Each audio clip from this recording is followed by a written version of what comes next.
Today we're coming at you from the Grand Canyon. Back up.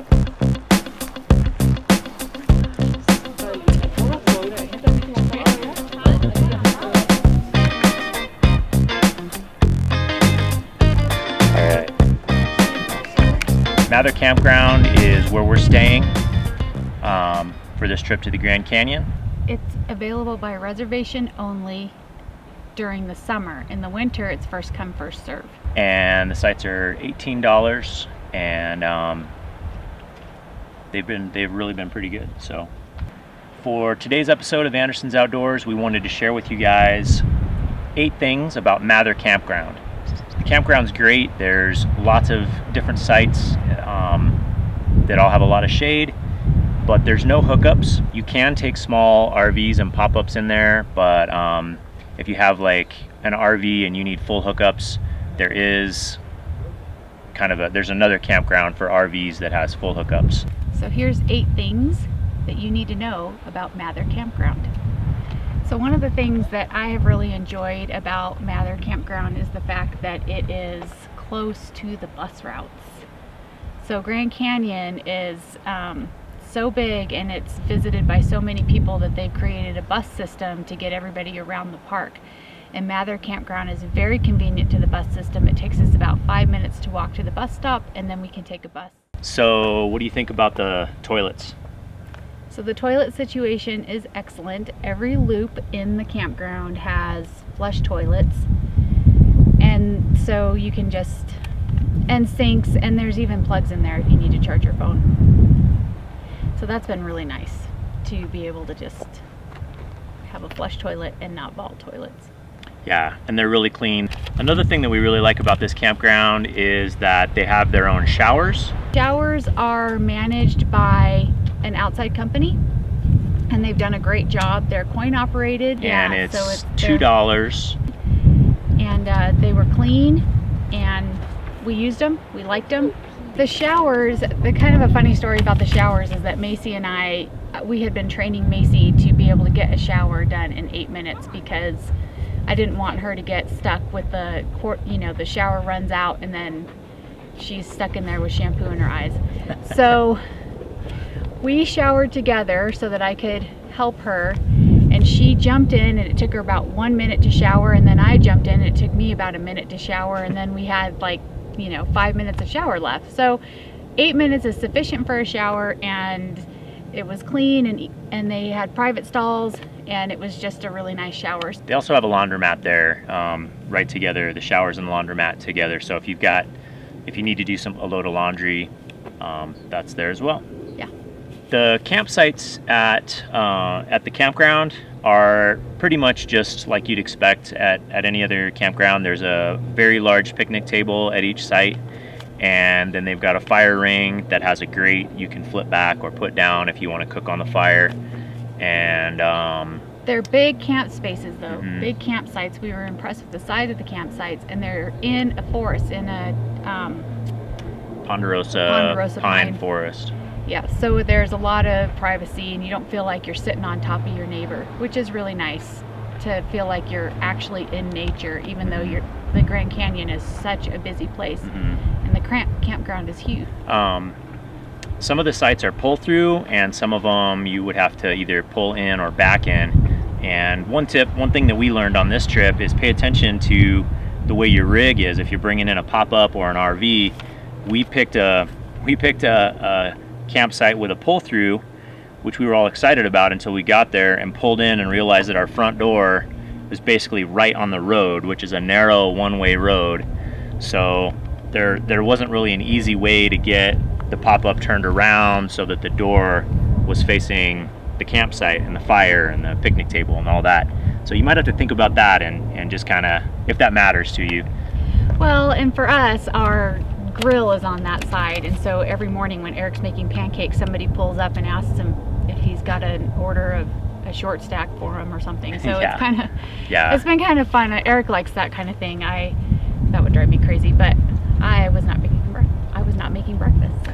One thing that we've really appreciated at this campground, it's a big area. There's a number of different loops, and even though it's really arranged well and every campsite has a decent amount of space, there's a lot of people camping, and it's pretty much full through all the summer, and even right now, it's September and most of the sites are full. But I've thought that it was really pretty quiet considering all the people that are there. What do you think? Very quiet. Yeah. Yeah, we can hear animals, we can hear the birds singing. Yeah, there hasn't been really like anybody like turning on their music and playing, it's not allowed, and they seem to be enforcing it, so. Yeah, I think they're enforcing generator hours, they're enforcing, music and curfew and quiet times, and it's very obvious that people are here to see the Grand Canyon, they're not here to party, so. Yeah, so it might not be, if you're looking for total seclusion and total peace and quiet, maybe camping at Mather Campground at the Grand Canyon isn't what you're looking for. But if you just want to camp and experience the Grand Canyon and camp while you're doing it, that's what we're looking for, and we've been very pleased. It's been quiet, and it's just a great campground. Another great thing about this campground is that there is wildlife right in the campground. So the day that we got here, we set up camp, and then we needed to run over and get some supplies, and so we got back in the van and we were just leaving our loop, and there was a bull elk and a cow and a calf just walking right through the middle of all these people and all these campsites. So like literally between tents. They were not shy at all. They were just majestically walking through the campground. Yeah.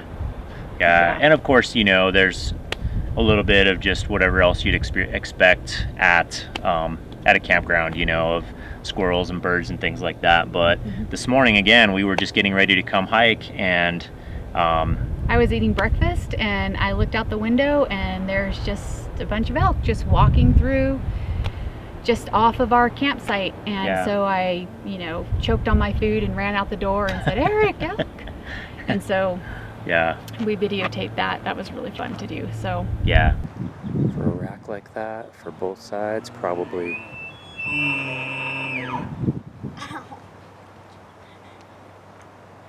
Okay, he's coming through the trees, so let's back up. Oh my gosh, he's so close. Yeah, so for probably like 45 minutes this morning, while we were finishing up breakfast and getting ready to go, there were elk just strolling through probably 100 to 200 yards back from our campsite in the trees. We could just stand there and watch all these elk just grazing and having a good time. So that's really cool. And of course, you gotta take the proper precautions with that. They're wild animals. You don't want to go right up next to them or disturb them, but it is amazing to just be able to set up camp, and you're in a place where there's a high likelihood that you're gonna have some contact with wildlife. That's pretty cool. That is really cool. Just a quick bus ride or walk away from the campsite is a general store, and it has a gift shop, and the gift shop is different. I think it must be owned by an outside company. It's different than the visitor center gift shop. They had a lot of really neat gifts in there that are kind of unique, and then they also have a huge grocery store, and they had a deli. You could go there and get pizza and sandwiches and things like that. So if you just kind of pull in late and you just want to get your family fed, you could just go right to the general store and eat a meal. And that's kind of unique. I don't think we've ever stayed anywhere where the option of going out to eat from your campsite was so readily available. So it's not like that's how we want to camp all the time, but it sure was handy to just pull in, and then we actually did eat there the first night. So and firewood's available there. So you don't have to bring in firewood from outside. In fact, I think they discourage that, that they want you to get firewood here so that you're not introducing, potentially introducing invasive species of insects or something in your firewood. But they have firewood available there, and ice, and if you came unprepared a little, you forgot something. Beer, wine, that kind of thing. If you just want to have a beer around the campfire and you didn't happen to bring it. I mean, it's going to be more expensive, so I wouldn't stock up there. I wouldn't plan on stocking up there, but if you have forgotten something, they are going to probably have what you want. And also some neat, unique gift store kind of things that would be a little bit more. Yeah, so that's a must-do. If you stay at Mather Campground, you got to check out the general store and grab one of their little pizzas. That's what we did the first night. We got a pizza to go, brought it back to the pop-up, and just had a great time having pizza in the pop-up. Yeah. So the girls were like, what? They couldn't believe it. So so we've had a great time at the Grand Canyon in general. We've really had a great time at Mather Campground, and when we come back, we probably will just go ahead and stay there again because it's been awesome. I think it might be the best way to be at the Grand Canyon. You need to be proactive and make sure that you get it booked. 6 months out, you can book it. And I think it's worth it to make the effort to do that because it is so easy to get to anywhere you want to go in the Grand Canyon, and you can just go. It was nice for us to be able to just spend the morning hiking and doing all kinds of things around the canyon, then go back, take a break, eat dinner, and then just be able to hop on a bus and go watch the sunset. And we did that last night. We're going to do that again tonight, and that was amazing to be able to do that. And if you are staying in Williams, or if you're staying outside of the Grand Canyon, those kinds of things are harder to do. So I would recommend staying in the Grand Canyon if you possibly can, and Mather Campground is a great option for the price and for the opportunities. All right, well, do you have anything else to add about the campground? I don't think so. All right, well, we've been standing here talking for quite a while, so I think we're going to wrap this up, and we're going to go check out the Abyss. Yep. We didn't get to go see it yesterday, so we're going to go definitely check that out today. So a little bit more hiking, and and we've got to get some ice cream as well. So yeah. All right, thanks. Take care. I think that's going to be